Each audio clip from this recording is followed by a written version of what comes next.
بسم الله الرحمن الرحيم. الرحمن علم القرآن.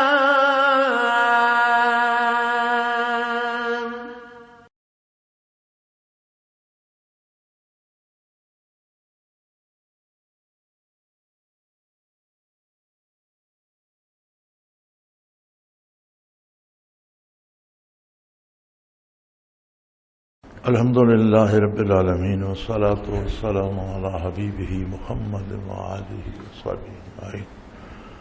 اعوذ باللہ من الشیطان الرجیم. بسم اللہ الرحمن الرحیم. وساوس شیطانی اور وساوس نفس میں تفریق کیسے کی جائے گی وضاحت فرمائیں. وساوس میں تفریق کی ضرورت نہیں ہوتی، چونکہ شیطان نفسی کو متحرک کرتا ہے اور نفسی میں وہ وسوسہ ڈالتا ہے جو دل تک پہنچتا ہے. تو وسوسے کا بڑا خوبصورت علاج جو ہے وہ یہ ہے کہ اس کی طرف توجہ نہ کی جائے اور اسے دہرایا نہ جائے، اہمیت نہ دی جائے. وسوسہ آتا ہے تو یذکرون اللہ کریم فرماتے ہیں کہ جب شیاطین کسی بندے کو تنگ کرتے ہیں یا وسوسے ڈالتے ہیں تو اسے چاہیے وہ ذکر کرے. فَإِذَا هُمْ يُبْصِرُونَ تو اس کی آنکھیں کھل جاتی ہیں. تو وسوسے کو سوچنا شروع کر دیں، اسی پر غور کرنے لگ جائیں تو وہ بڑھتا جاتا ہے، اور اس کی پرواہ نہ کریں، چھوڑ دیں. تو یہ جہاد کا ثواب ہے اس میں، وسوسے کو رد کرنے میں. تو جب تک زندگی ہے ہر شخص کو وسوسہ تو آتا ہے. شیطان اپنی کوشش میں لگا رہتا ہے، وہ بس نہیں کرتا، طرح طرح کے وساوس. لیکن جو بھی وسوسہ ہے اس کی طرف خیال نہ کیا جائے، توجہ نہ دی جائے تو اس کی اہمیت نہیں رہتی اور وہ رد ہو جاتا ہے. اور اس کا آسان علاج ہے کہ اللہ کو یاد کریں، درود شریف پڑھنا شروع کر دیں، اللہ اللہ کرنا، ذکر کرنا شروع کر دیں، تلاوت شروع کر دیں، توجہ اس طرف چلی جائے گی. تو آدمی بیک وقت دو چیزوں کو نہیں سوچ سکتا. ایک وقت میں ایک ہی بات کو سوچتا ہے. اللہ کی طرف متوجہ ہو جائے گا تو وسوسہ رفع ہو جائے گا.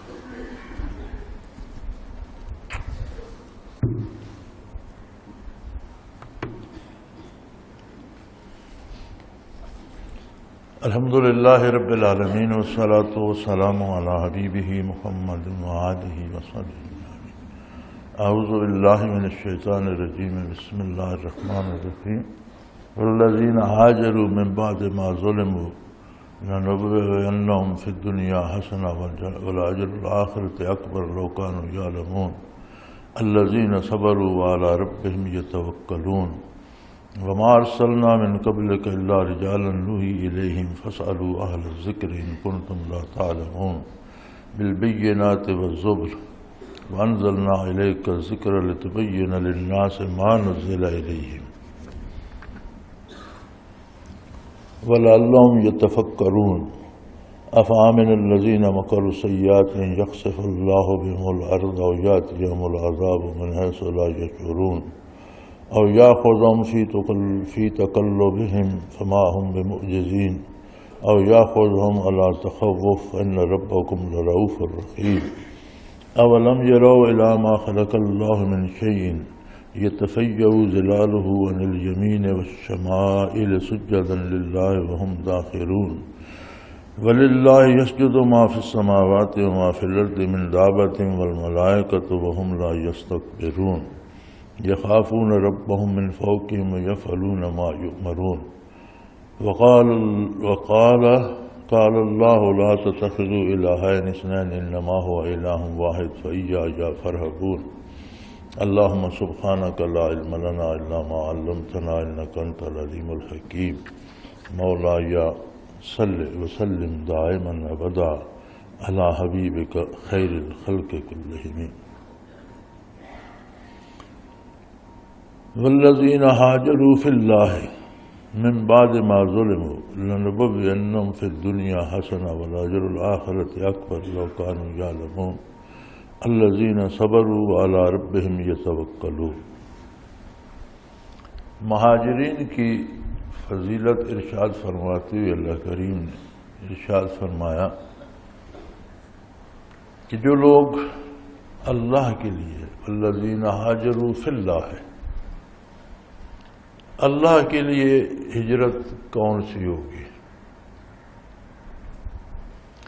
جہاں دین پر عمل کرنا مشکل ہو جائے، عقائد اور نظریات کا تحفظ مشکل ہو جائے، اس زمین کو چھوڑ کر کسی ایسی جگہ کی طرف چلے جانا جہاں یہ تحفظ حاصل ہو اور محض اللہ کی رضا کے لیے ہجرت کرے، تو یہ ہجرت فی اللہ ہوگی، اللہ کے لیے ہوگی، کسی دنیاوی منافع کے لیے نہیں، کسی کاروباری منفعت کے لیے نہیں، بلکہ محض دین کو بچانے کے لیے اللہ کی رضا کے لیے ہوگی۔ پھر صحابہ کرام رضوان اللہ علیہم اجمعین نے جو ہجرت حبشہ کی طرف کی، پہلی ہجرت تھی، پھر مدینہ منورہ کی طرف ہجرت کی گئی، تو یہ اللہ کے حکم اور اللہ کی اجازت سے اور نبی کریم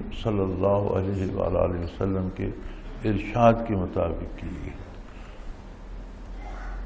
اس پر اللہ کریم نے ارشاد فرمایا من بعد ما ظلموا، جب ان پر مظالم توڑے گئے، محض اس لیے کہ وہ اللہ کو کیوں مانتے ہیں یا اللہ کو واحد کیوں مانتے ہیں یا اللہ کی عبادت اللہ کے حکموں کے مطابق کیوں کرتے ہیں، ہماری رسومات پر عمل کیوں نہیں کرتے، تو فرمایا لَنُبَوِّئَنَّهُمْ فِي الدُّنْيَا حَسَنَةً، ان کو ہم دنیا میں بہترین ٹھکانہ دیں گے۔ ہجرت کی بہت سی اقسام علماء حق نے اپنی تفاسیر میں نقل فرمائی ہیں۔ سب سے اعلیٰ ہجرت تو وہ ہے جو صحابہ کرام نے کی، اللہ کے حکم پر کی اور نبی علیہ الصلوۃ والسلام کے ارشاد کے مطابق کی، اور محض اور صرف اللہ کی رضا اور اللہ کے دین پر عمل کرنے کے لیے کی، کہ وہاں دین پر عمل کرنا ممکن نہیں رہا تھا، اس میں اتنی رکاوٹیں آ رہی تھیں۔ علماء فرماتے ہیں کہ کہیں بھی اس طرح کی تنگی ہو، جیسے کسی ملک میں حلال حرام مل جائے اور حلال دستیاب نہ ہو، یا نیکی پر عمل کرنا ممکن نہ رہے اور بدکاری زیادہ ہو جائے اور برائی کو جواز مہیا ہو جائے اور اعلان برائی ہوتی ہو، اسی طرح کسی ملک کی فضا راس نہ آئے اور وہ صحت کے لیے وہاں سے سفر کرے کہ سکون سے اللہ اللہ کر سکوں اور دین پر عمل کر سکوں، تو جس میں سفر میں یہ عذر آ جائے گا کہ یہاں رہ کر دین پر عمل کرنا مشکل ہے، وہاں سے ہجرت فرض ہو جائے گی، اور اس ہجرت کرنے والے کو وہی اجر اور انعام اللہ کریم عطا فرمائے۔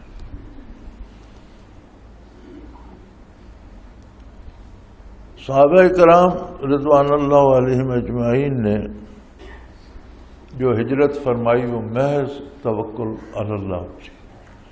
کسی نے کوئی سامان نہیں اٹھایا، کسی نے کوئی جائیداد نہیں بیچی، کسی نے کوئی سرمایہ جمع نہیں کیا، بلکہ جس حال میں تھے تمام مال و اسباب، جائیدادیں، رشتہ داریاں، تعلقات، دوستیاں، سب کچھ چھوڑ چھاڑ کر اللہ کی راہ میں نکل کھڑے۔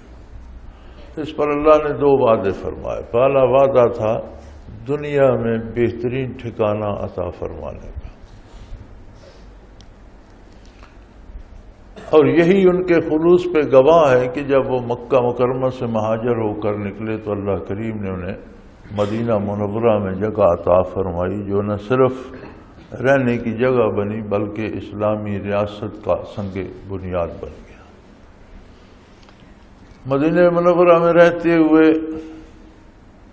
عبادات بھی سکون سے کرنے لگے، پھر کفار کے ساتھ جہاد ہوا، بالآخر مکہ مکرمہ بھی فتح ہو گیا، کفر کو شکست پہ شکست ہوئی، جزیرۃ العرب سارا اسلام کے زیر نگیں آ گیا، اور عہد خلافت راشدہ میں اتنی بڑی ریاست بنی کہ سائبیریا سے افریقہ تک اور جاپان اور چین سے لے کر امریکہ تک، ہسپانیہ تک جس کی حدود تھی۔ دنیا کی دولت بھی اللہ نے انہیں حلال وسائل سے اور غنیمت کے مال سے اس قدر دی کہ عام صحابی بھی بہت زیادہ امیر ہو گیا تھا، اور قیصر و کسریٰ کے خزانے اور یمن کے خزانے ان کے قدموں میں ڈھیر کر دیے۔ تو یہ ساری عظمت ریاست اور یہ سارا مال و دولت جو انہیں غنیمت میں حاصل ہوا، یہ ان کے اس خلوص پہ دلالت کرتا ہے جس خلوص پر اللہ نے دنیا کی کامیابی کا وعدہ فرمایا تھا۔ وَالْأَجْرُ الْآخِرَةِ اکبر، اور رہی آخرت کی بات تو فرمایا یہ دنیا کا مال و دولت اور دنیا کی کامیابی اور بہت بڑی ریاست، یہ آخرت کے مقابلے میں کچھ بھی نہیں۔ آخرت کا اجر تو اس سے کہیں بہت بڑا، جس کو تم دنیا میں رہ کر سمجھ بھی نہیں سکتے، جان بھی نہیں سکتے، سوچ بھی نہیں سکتے۔ تمہاری سوچوں سے، تمہاری فکر سے، تمہارے علم سے بالا تر ہوگا۔ آخرت کا اجر بہت ہی عظیم ہوگا۔ کاش لوگ اس بات کو سمجھ سکتے۔ کہیں بھی جہاں بھی دنیاوی سہولتیں یا دنیاوی منافع یا دنیا کی دولت یا عزت یا شہرت یا حکومت یا اقتدار یا عہدہ اللہ کے دین کو چھوڑ کر ملتا ہو، اور اس عہدے اور اس مال و دولت کے ساتھ دین جاتا رہتا ہو، تو اسے چھوڑنا واجب ہوگا، فرض ہوگا، دین کو رکھنا ضروری ہوگا۔ تو ہجرت جسمانی بھی ہے جس طرح صحابہ کرام نے کی، اور ہجرت فعلی بھی ہے کہ آپ وہ جگہ تو نہ چھوڑ سکے لیکن ان چیزوں کو چھوڑ دیا، ان سے ہجرت کی اور اللہ کے دین کے ساتھ قائم رہے اور اللہ کے دین پر ثابت قدم رہے۔ یہ اس لیے ہوتا ہے کہ اب ایسا وقت بھی آتا ہے، آج کے وقت کو دیکھ لو، دنیا میں 56 کے قریب یا کم و بیش اسلامی ریاستیں ہیں۔ بہت کم ایسی ریاستیں ہیں جہاں دین پر عمل کرنا آسان ہے۔ اسلامی ریاستوں میں بھی رواجات اور رسومات اور قاعدے اور ضوابط وہی کافرانہ چل رہے ہیں۔ خود ہمارے وطن عزیز میں ابھی تک وہی پینل کوڈ چل رہا ہے جو انگریز نے بنایا تھا، وہی تعلیمی نظام ہے، بلکہ اس سے بدتر ہے جو انگریز نے بنایا تھا۔ معاشی نظام سود پر استوار ہے۔ یہ ساری چیزیں اب اسلامی ریاستوں میں بھی ہیں۔ تو اگر کوئی یہاں رہتا ہے اور ان چیزوں سے بچتا ہے اور انہیں چھوڑ دیتا ہے اور ان کے لالچ میں نہیں آتا، تو اس نے بھی جسمانی نہ صحیح لیکن عملی طور پر، عقیدے کے طور پر اس نے بھی ہجرت کر لی، وہ بھی ہجرت کے اجر کا مستحق ہو گیا۔ حتیٰ کہ علماء لکھتے ہیں کہ کہیں جسمانی طور پر فضا راس نہ آئے، بیماریاں گھیر لیں، اور وہاں سے بندہ مومن ہجرت کرے اس لیے کہ میں جہاں صحیح رہ سکوں اور اللہ کو یاد کر سکوں، اللہ کی عبادت کر سکوں، دین کے احکام پہ عمل کر سکوں، وہاں چلا جاؤں، تو وہ ہجرت بھی اللہ کے لیے ہوگی۔ لیکن ہر ہجرت کا اپنا مقام و مرتبہ ہے۔ جنہوں نے رسول اللہ صلی اللہ علیہ وسلم کے حکم پر ہجرت کی اور آپ کی رفاقت کے لیے ہجرت کی، ان کا اپنا مقام ہے۔ جنہوں نے دین کے لیے ہجرت کی، ان کا اپنا مقام ہے۔ لیکن وطن چھوڑنے کا سبب اللہ کی رضا کی طلب اور اللہ کا دین ہو تو وہ ہجرت ہوگی۔ ہجرت پر قیامت تک کے لیے یہ وعدہ ہے کہ جو بھی اللہ کے لیے ایک زمین چھوڑ کر دوسری طرف جائے گا، اللہ اسے بہترین ٹھکانہ عطا فرمائے گا۔ امت مرحومہ میں اس کی ابتدا صحابہ کرام رضوان اللہ علیہم اجمعین سے ہوئی، تو تاریخ گواہ ہے کہ اللہ نے انہیں کتنی بڑی ریاست عطا فرمائی، کتنی بڑی دنیا کی دولت اور آرام و سکون عطا فرمایا، لیکن وہ ایسے لوگ تھے کہ جس طرح اللہ کو غربت و افلاس میں یاد کرتے تھے، امارت و حکومت میں اس سے زیادہ یاد کرتے تھے اور اس کا شکر ادا کرتے تھے۔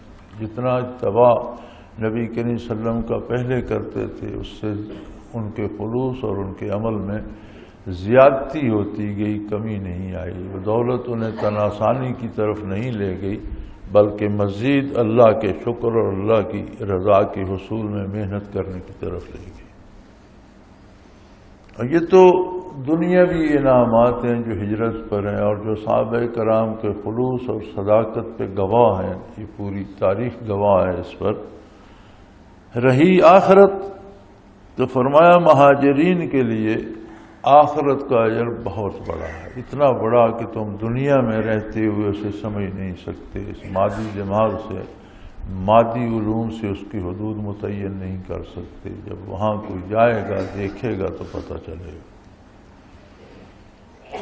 الذین صبروا علی ربہم یتوکلون، جن لوگوں نے صبر کیا۔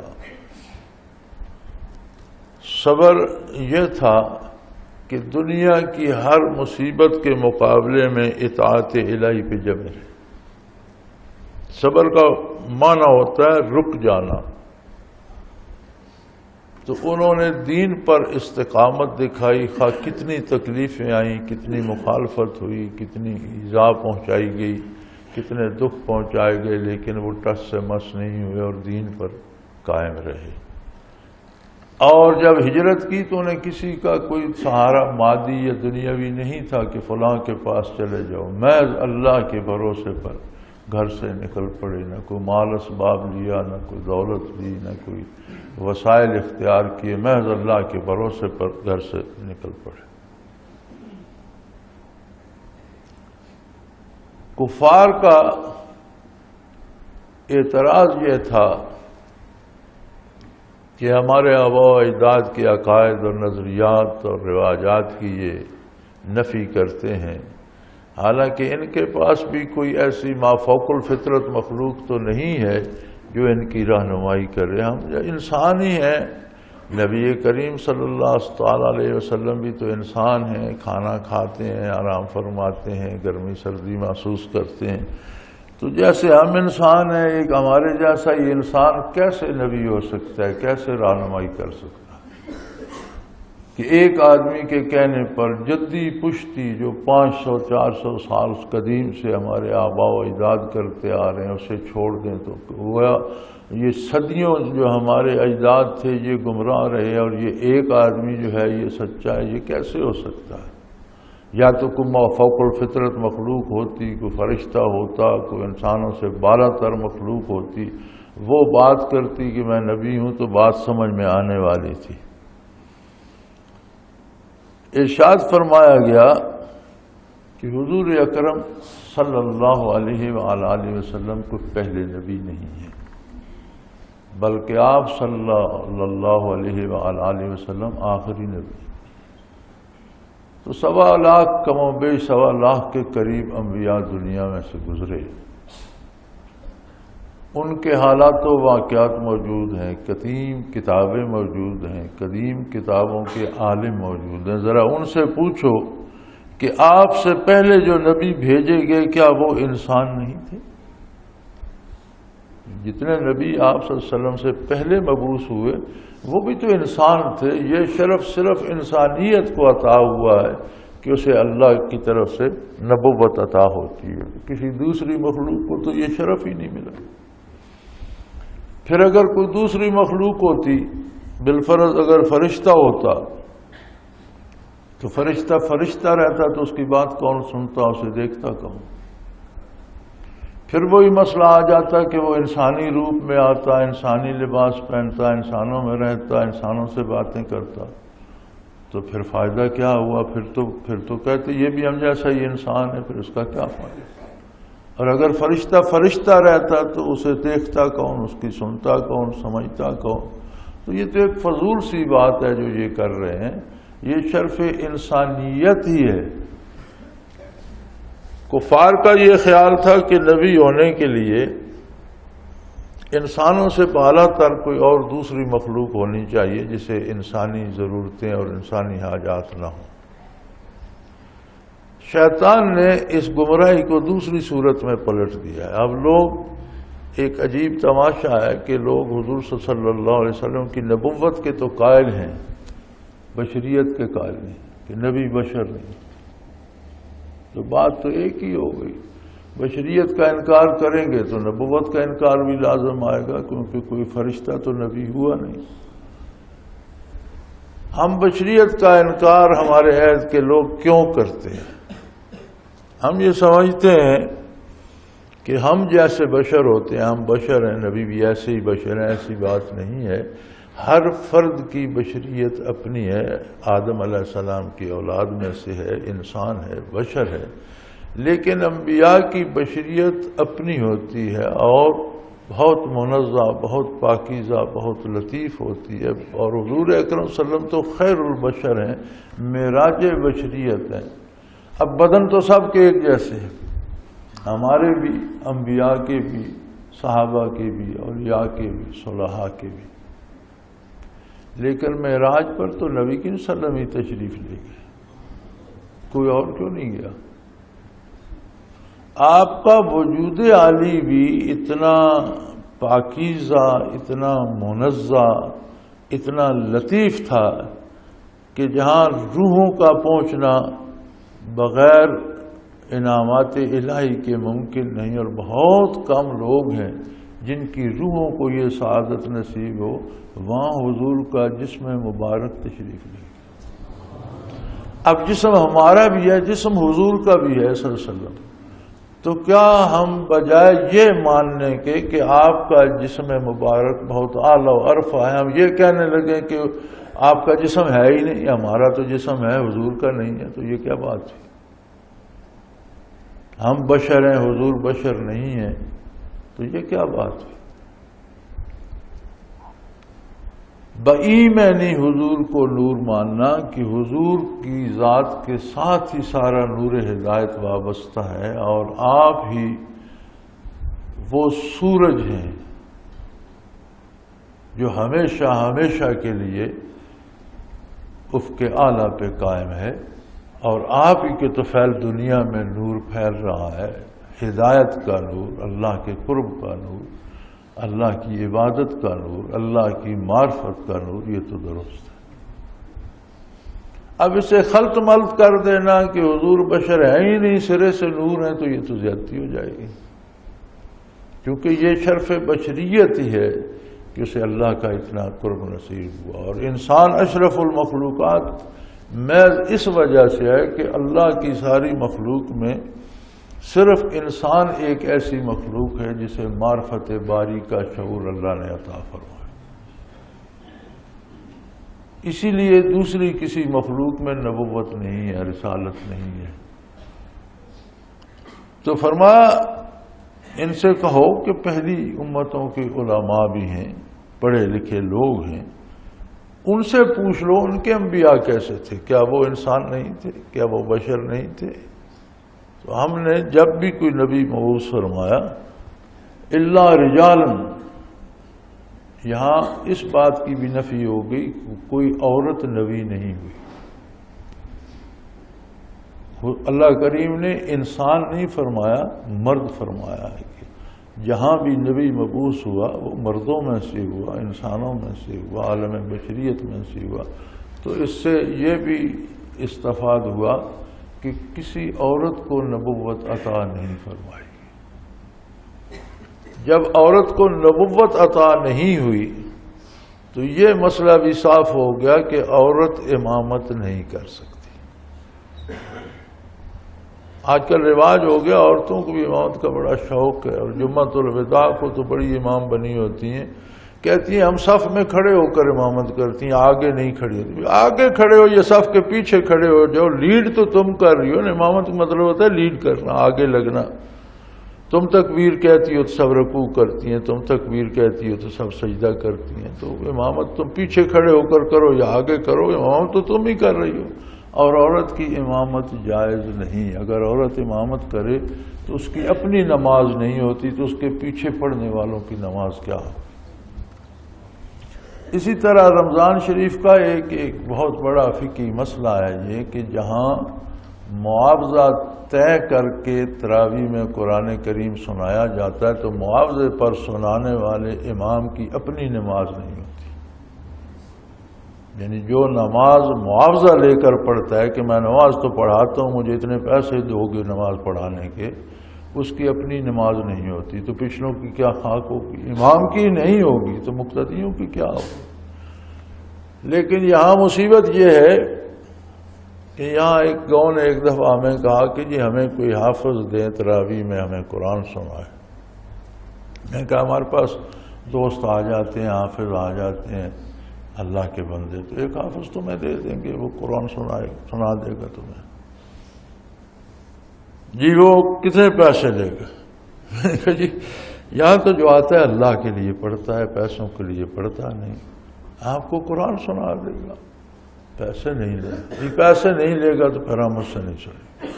انہوں نے نہیں لیا کہ یہ کیا بات ہوئی، پیسے نہیں لے گا تو پھر تو ہم نہیں سنیں. اس قدر یہ برائی جڑ پکڑ چکی ہے. اور بعض اللہ کے بندوں نے یہ مدارس کے سربراہان جو ہیں انہوں نے بھی یہ ایک پیشہ بنا رکھا ہے کہ تمام شاگردوں کو رمضان میں ادھر ادھر پھیلا دیا اور پھر ان کے تو پیسے جمع کیے. ناجائز ہے پیسے لے کر امامت کرنا تراویح کی. عمومی امامت جو سارا سال کرتے ہیں یا خطیب جو جمعہ پڑھاتے ہیں ان کو فقہا یہ لکھتے ہیں کہ ان کو نماز پڑھانے کی اجرت نہیں دی جاتی، بلکہ ان کا جو وقت انہیں پابند کیا جاتا ہے اسی وقت میں وہ کوئی اور مزدوری کر سکتے تھے، اس وقت کا معاوضہ دیا جاتا ہے. امام مسجد جو مستقل ہے اسے بھی امامت کی اور نماز پڑھانے کی تنخواہ نہیں دی جاتی، اس کے وقت کا معاوضہ دیا جاتا ہے جو اس کا وقت پابند کر لیا. ورنہ نماز تو اس پر خود بھی فرض ہے، اس کی اجرت کیا لے گا؟ اور اجرت پر نماز پڑھائے گا تو اس کی اپنی نماز نہیں ہوگی تو نماز کی اجرت نہیں ہوتی، ان اوقات کی ہوتی ہے. اب ہمارے قاری صاحب ڈیرہ غازی خان سے آ کر یہاں بیٹھے ہیں، یہاں یہ کیا کریں گے، کہاں سے کھائیں گے؟ ان کا وقت بھی ہم نے لے لیا، مزدوری کا وقت بھی لے لیا، ملازمت بھی کہیں اور نہیں کر سکتے. تو لا محالہ انہیں مسجد کی طرف سے ہی روزی کا سبب بنایا جائے گا، تو وہ اس وقت کی اجرت ہے جو ان کا لے لیا جاتا ہے، نماز پڑھانے کی نہیں. اور ایک اور بات یہ بھی علماء لکھتے ہیں کہ المعروف کالمشروط، جو چیز مشہور ہو وہ طے شدہ ہوتی ہے. مثلا کوئی اجرت طے کرتا ہے کہ مجھے 10,000 دو گے تو میں تراویح پڑھاتا ہوں، اور کوئی طے نہیں کرتا لیکن اسے پتہ ہے کہ 10,000 سے زیادہ مل جائے گا. ایک طے شدہ بات ہے کہ جہاں آپ نماز پڑھاتے ہیں وہاں پیسے ملتے ہیں، تراویح پڑھاتے ہیں تو عید پر پیسے ملتے ہیں. تو وہ اگر طے نہ بھی کرے تو طے کرنے کے مطابق ہی ہوگا. جیسے یہاں کسی کو پتہ ہے کہ یہاں سے نورپور کا کرایہ 10 روپے ہے، اب وہ پہلے اس گاڑی والے سے طے کرے نہ کرے، المعروف کالمشروط، جو بات معروف ہوتی ہے وہ مشروطی کی طرح ہوتی ہے، اسے بھی پتہ ہے، گاڑی والے کو بھی پتہ ہے اور سواری کو بھی پتہ ہے کتنا کرایہ ہے.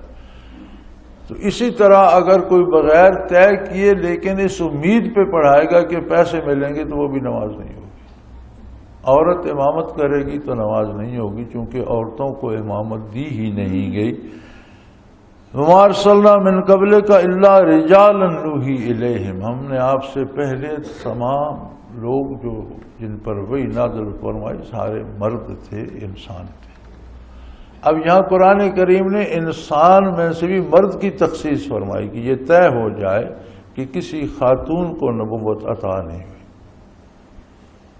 فَاسْأَلُوا أَهْلَ الذِّكْرِ إِن كُنتُمْ لَا تَعْلَمُونَ، اگر تم نہیں جانتے تو کسی جاننے والے سے، اہل علم سے پوچھ کر تصدیق کر لو.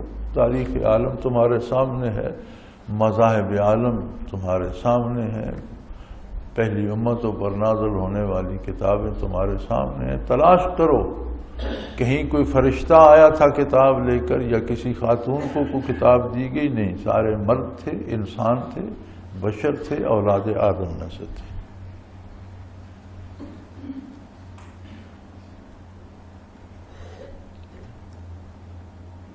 وہی لوگ بالبینات والزبر، دلیلیں اللہ کی طرف سے اور کتب لے کر دنیا پہ تشریف لائے، اللہ کی نبوت کا اعلان فرمایا اور اللہ کی عبادت کی طرف دعوت دی۔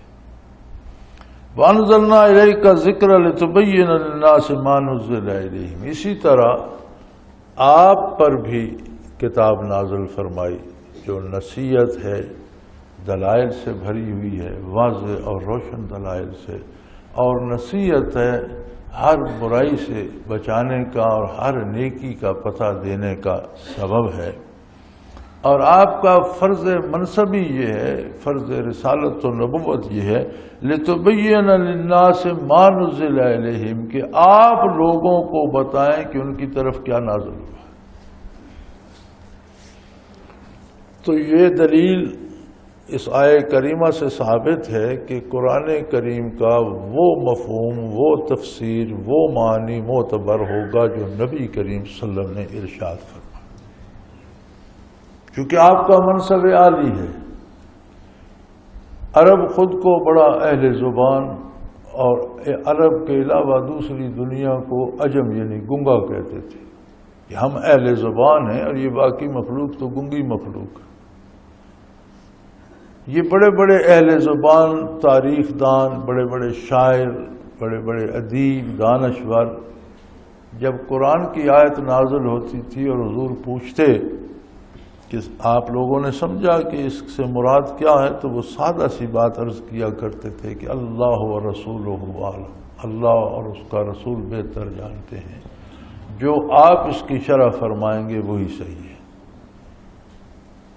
تو جتنے فرقے بن گئے ہیں، مجھ سے کسی نے پچھلے دنوں سوال کیا تھا ٹیلی ویژن والے نے کہ اسلام میں فرقے بہت ہیں، میں نے کہا نہیں، اسلام ایک ہی فرقہ ہے، اسلام میں کوئی فرقہ نہیں۔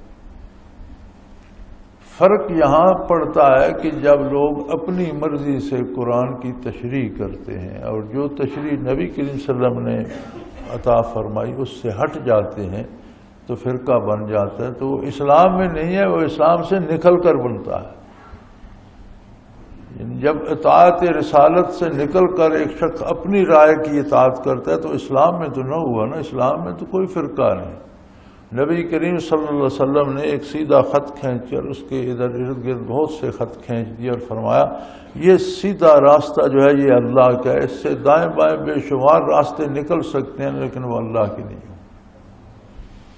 تو جتنے فرقے ہیں یہ اسلام کے باہر ہیں، اسلام کے اندر ایک ہی فرقہ ہے جو نبی کریم صلی اللہ علیہ وسلم کا اتباع کرتا ہے اور وہ تفسیر قرآن کی اختیار کرتا ہے جو حضور نے ارشاد فرمائی۔ قرآن کریم میں عربی دانی سے، گرامر کے زور سے، صرف و نحو کے زور سے معنی کرنا درست نہیں ہے، اس میں لوگوں کی آراء آ جاتی ہیں، ہر شخص اپنی رائے پر زور لگائے گا۔ صرف وہ تفسیر، وہ معانی قابل قبول، قابل اتباع ہیں جو نبی کریم صلی اللہ علیہ وسلم نے فرمایا۔ اس سے دوسری بات بھی سمجھ میں آ گئی کہ حدیث رسول صلی اللہ علیہ وسلم بھی قرآن ہی ہے، قرآن ہی کی طرح اس پر ایمان لانا بھی فرض ہے اور قرآن ہی کی طرح واجب الاتباع ہے۔ قرآن وحی الہی ہے، الفاظ بھی معانی بھی اللہ کے ہیں، حدیث وحی الہی ہے لیکن حکم اللہ کا ہے، الفاظ محمد الرسول اللہ کے ہیں۔ قرآن اور حدیث میں یہ فرق ہے کہ قرآن کے الفاظ بھی اللہ کی طرف سے ہیں، مفاہیم بھی اللہ کی طرف سے ہیں، حدیث کا مفہوم اللہ کی طرف سے ہے، الفاظ محمد الرسول اللہ صلی اللہ علیہ وسلم کے ہیں۔ جہاں تک عقیدے کا تعلق ہے تو جس طرح قرآن کا ماننا فرض ہے اسی طرح حدیث پر ایمان لانا بھی فرض ہے، جس طرح قرآن کا انکار کفر ہے اسی طرح حدیث کا انکار بھی کفر ہے۔ اب یہ بات آ جاتی ہے اور اس پہ بھی بڑی تنقید ہوتی ہے کہ آپ تقلید کیوں کرتے ہیں؟ جب تقلید کرتے ہیں تو پھر اللہ کی اور اللہ کے رسول کی اطاعت تو نہ رہی، فقی امام کی اطاعت ہو گئی، پھر تقلید میں یہ بھی پابندی ہے کہ ایک ہی امام کی تقلید کریں، تو یہ کیا ہے؟ سب سے پہلی بات تو یہ سمجھ لیجئے کہ ایمانیات میں عقیدے میں کوئی تقلید نہیں ہے. ہر شخص کا عقیدہ اپنا ہے کہ کتنا صحیح ہے کتنا غلط ہے وہ خود ذمہ دار ہے. تقلید ہے احکام شریعت میں، فقہ میں. اب احکام شریعت ہر بندہ تو نہیں جانتا. جو ہمارے حضرات غیر مقلد خود کو کہلاتے ہیں اور تقلید نہیں کرتے، کیا ان کا ہر فرد عالم ہے اور خود دین جانتا ہے؟ ان میں بھی تو عالم چند ہوتے ہیں اور باقی مخلوق ان پڑھ ہوتی ہے، تو وہ علماء سے پوچھ کر ہی عمل کرتے ہیں. پھر بعض مقامات ایسے آ جاتے ہیں جہاں قرآن میں واضح حکم نہیں ملتا، وہاں وہ سنت کا حکم اختیار کرتے ہیں. سنت میں نہیں ملتا تو پھر تلاش کرنا پڑتا ہے سلف صالحین میں سے، واقعات میں سے، قرآن کے حکم کے دائرہ کار کے اندر ہو، حدیث کے دائرہ کار کے اندر ہو، اور اس کی مثل کوئی کام متقدمین کے عہد میں ہوا تو انہوں نے کیسا کیا اس کے مطابق کیا جائے، تو اسے کہتے ہیں اجتہاد. اب اجتہاد کے لیے شرط یہ ہے کہ وہ پوری طرح سے عالم ہو قرآن کا، قرآن کے معنی کا، تفسیر کا، تفصیل کا، صرف و نحو کا، حدیث کا پورا علم رکھتا ہو اور فنون حدیث کا پورا علم رکھتا ہو، حدیث کو جانچنے کی اہلیت رکھتا ہو، متقدمین کے حالات اور تاریخ سے پوری طرح آگاہ ہو، ان شعبوں سے اس کا سینہ منور ہو، تو پھر وہ اجتہاد کر سکتا ہے. ما شما ہر بندہ نہیں کر سکتا. جہاں کوئی ایسی بات آئی مجتہد کے پاس جانا پڑے گا، تو تقلید تو مجبوری ہو گئی. اب مجتہدین اگر زیادہ ہیں تو سارے مجتہدین انسان ہیں، اپنی اپنی رائے کے مطابق پورے خلوص نیت سے کسی فیصلے پہ پہنچتے ہیں، تو ان کے فیصلوں میں اختلاف ہو سکتا ہے.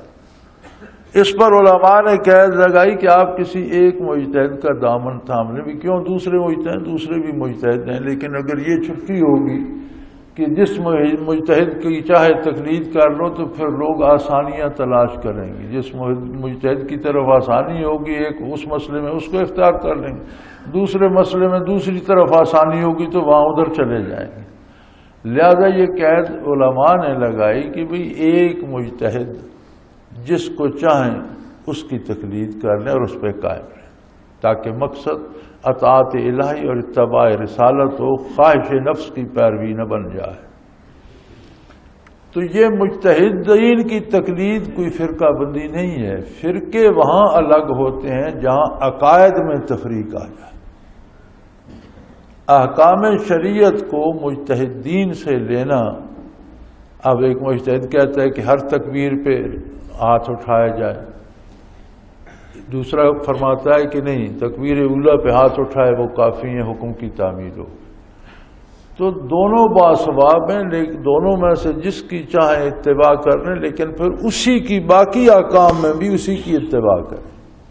یہ نہ ہو کہ جدھر اپنی خواہش کے مطابق آسانی نظر آئی ادھر چلے گئے. اس لیے پابند کیا گیا. ورنہ تقلید کی حیثیت صرف یہ ہے کہ مسئلہ نہیں جانتا اور کسی سے پوچھ لیا. اب جو تقلید نہیں کرتے وہ ما شما سے پوچھ لیتے ہیں، جو تقلید کرتے ہیں وہ ائمہ مجتہدین میں سے کسی سے پوچھتے ہیں. تو پھر بہتر تو وہی رہے جو مجتہدین میں سے کسی سے پوچھ لیتے ہیں. اور اس کا حکم بھی ہے فَاسْأَلُوا أَهْلَ الذِّكْرِ إِن كُنتُمْ لَا تَعْلَمُونَ. اگر تم نہیں جانتے تو جاننے والوں سے، اہل علم سے، سمجھنے والوں سے پوچھو. تو مجتہد جو تقلید ہوتی ہے یہ تو مسائل فقہ میں ہوتی ہے، اعمال میں ہوتی ہے، ایمانیات میں تو ہوتی نہیں. ایمان تو ہر فرد کا اپنا اپنا ہے. وَأَنزَلْنَا إِلَيْكَ الذِّكْرَ لِتُبَيِّنَ لِلنَّاسِ. آپ پر قرآن کریم نازل فرمایا گیا، اور یہ منصب جلیلہ آپ ہی کا ہے کہ آپ لوگوں کو بتائیں کہ اس کا مفہوم کیا ہے، اس سے کیا مراد ہے، یہ جو حکم نازل ہوا ہے اس پر عمل کس طرح ہوگا، یہ جو عقیدہ نازل ہوا ہے اس کو کس طرح مانا جائے گا. یہ تفصیل بتانا آپ کا فرض منصب ہے.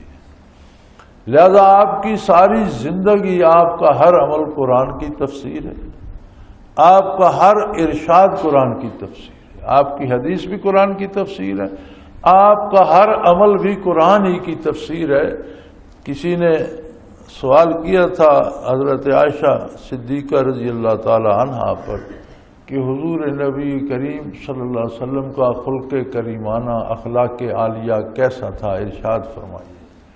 تو آپ نے بڑا خوبصورت مختصر ترین اور صحیح ترین جواب یہ ارشاد فرمایا تھا، کان خلقہ القرآن، آپ کے اخلاق عالی قرآن کے مطابق تھے۔ قرآن پڑھتے جاؤ آپ کو اخلاق عالی کی سمجھ آتی جائے گی۔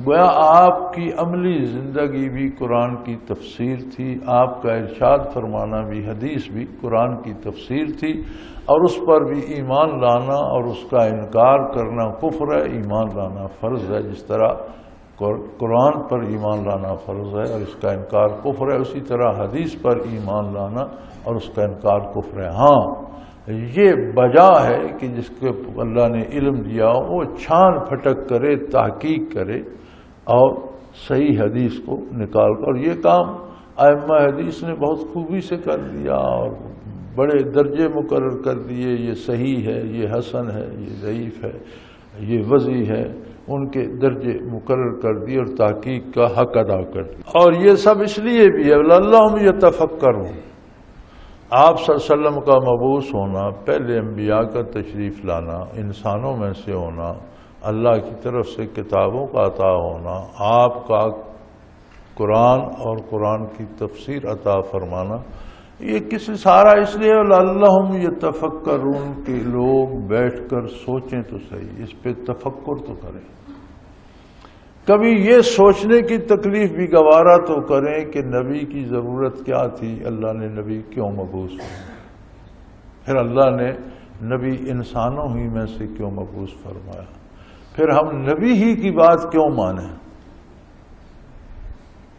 نبی کا وجود، ہر نبی کا وجود رحمت الہی تھا، اللہ نے بے شمار نشانیاں زمین پہ بکھیر دی ہیں اپنی عظمت کی، اس کے باوجود اس نے نبی بھیجا کہ ہر بندہ اپنی طرف سے فکر کر کے نہیں سمجھ سکتا، اس کی مدد کی جائے اور اسے اللہ کا رسول اور اللہ کا نبی دلائل عطا فرمائے، یہ اس کا مزید کرم تھا۔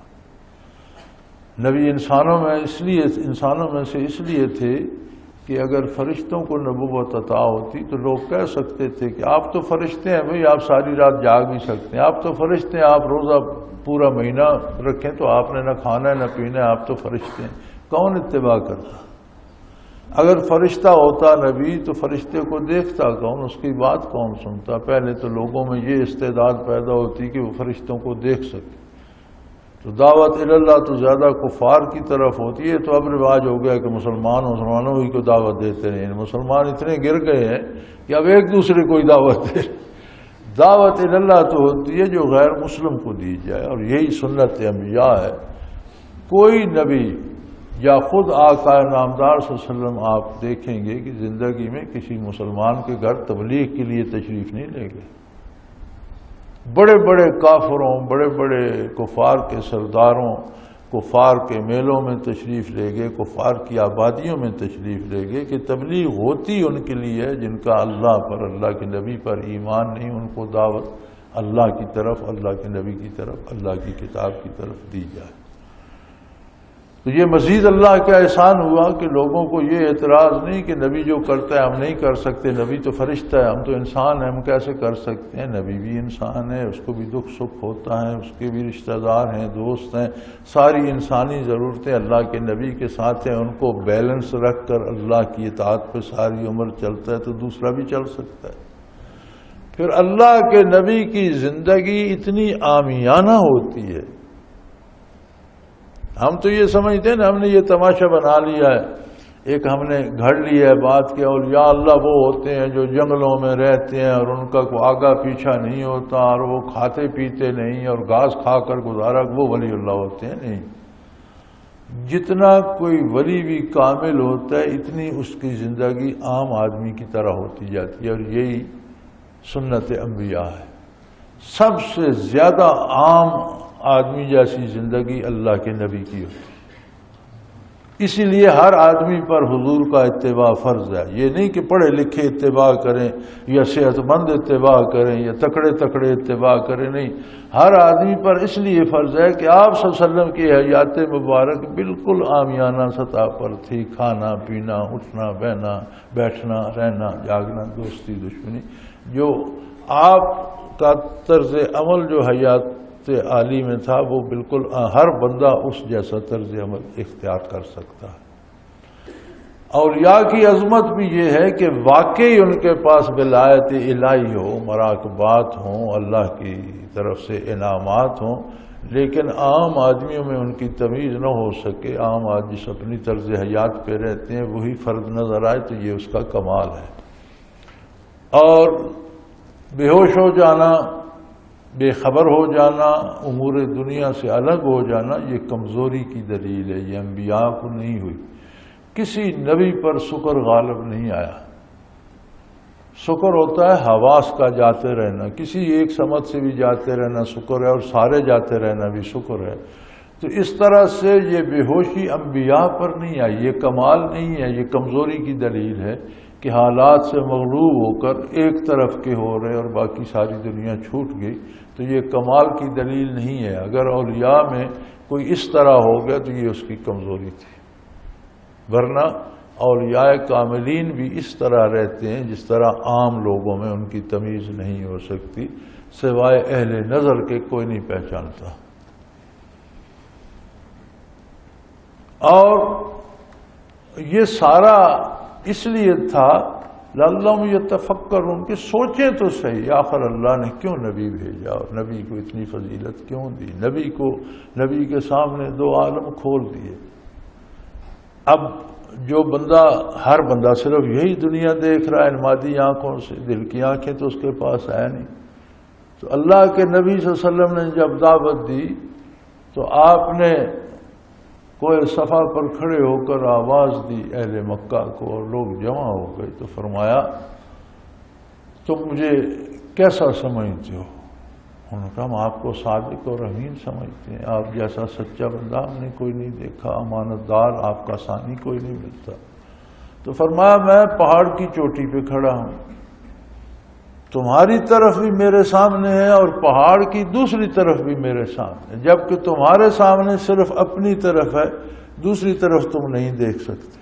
انہوں نے کہا درست.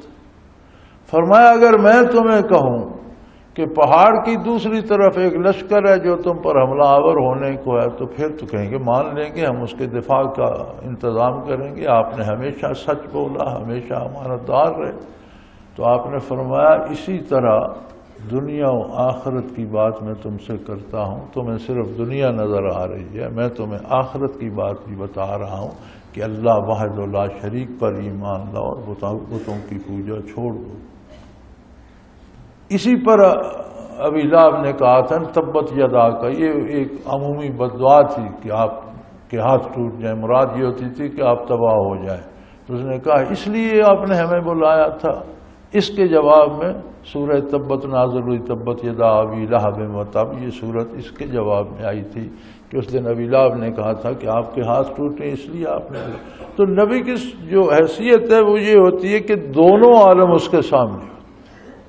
عالم دنیا میں وہ عام انسانوں کے ساتھ رہ رہا ہوتا ہے، اس کی گرمی سردی، نیکی بدی، اس کے واقعات، حالات، اقوام عالم کا کردار سب اس کے سامنے ہوتا ہے. دوسری طرف ساری آخرت بھی اس کے سامنے ہوتی ہے اور وہ لوگوں کو بتائے. لعلہم یتفکرون، کبھی لوگ یہ بیٹھ کر سوچیں تو صحیح اور پھر فیصلہ کریں کہ واقعی نبی کی اطاعت کرنی چاہیے یا نہیں. یہ تو گدھوں کی طرح زندگی گزار جاتے ہیں، سوچنے کا تکلف نہیں کرتے، تفکر بھی نہیں کرتے. برسا برس کی عبادت سے لمحہ بھر کا تفکر جو ہے وہ زیادہ درجہ رکھتا ہے. وآخر دعوانا ان الحمدللہ رب العالمین. اللہ اللہ اللہ اللہ اللہ اللہ اللہ اللہ. حضرت امیر محمد اکرم آوان مد ذلہ العالی دارل عرفان منارہ ضلع چکوال میں سالہ سال سے قرآن و حدیث کے اوپر خطابات کر رہے ہیں اور سلسلہ نقشبندیہ اویسیہ کے مطابق لوگوں کو ذکر الہی کی تربیت دے رہے ہیں۔ وہ قرآن پاک کی تفسیر ترتیب وار بیان کر رہے ہیں۔ تفسیر قرآن کو وہ موجودہ ملکی اور بین الاقوامی حالات کے مطابق بیان کرتے ہیں۔ موٹر وے سے کلر کہار کے انٹرچینج سے نکلتے ہوئے کلر کہار کی جھیل سے ہوتے ہوئے میانی، بوچھال اور نورپور سے گزرتے ہوئے دارالعرفان منارہ پہنچ سکتے ہیں۔ حضرت امیر محمد اکرم آوان نے بچیوں اور بچوں کی دینی اور دنیاوی تعلیم کے لیے سقارہ اکیڈمی کے نام سے ایک درسگاہ بھی قائم کی ہے، جس کا افتتاح ملک پاکستان کے صدر جنرل محمد ضیاء الحق نے اپنے دست مبارک سے کیا تھا۔ وہ تمام احباب جو اسلام کی طلب رکھتے ہیں ان سے گزارش ہے کہ دارالعرفان منارہ ضلع چکوال میں امیر محمد اکرم آوان صاحب کے خطابات سے مستفید ہوں۔ وہ ہر جمعے کو نماز سے پہلے بیان فرماتے ہیں۔ ہر ماہ کی پہلی اتوار کو ماہانہ اجتماع ہوتا ہے جس میں آپ خصوصی خطاب فرماتے ہیں اور پاکستان کے چاروں صوبوں سے احباب اس اجتماع میں شرکت کرتے ہیں۔ اس کے علاوہ یہاں سال میں 2 مرکزی اجتماعات بھی ہوتے ہیں، ایک رمضان المبارک میں اعتکاف کا اجتماع اور دوسرا جولائی اور اگست میں 40 دن کا اجتماع ہوتا ہے جس میں روحانی تربیت کی جاتی ہے۔ اپنا خون سیماب دے کر اتنا ہم کر جائیں گے، نام آقا کا چمن میں پھر رقم کر جائیں گے۔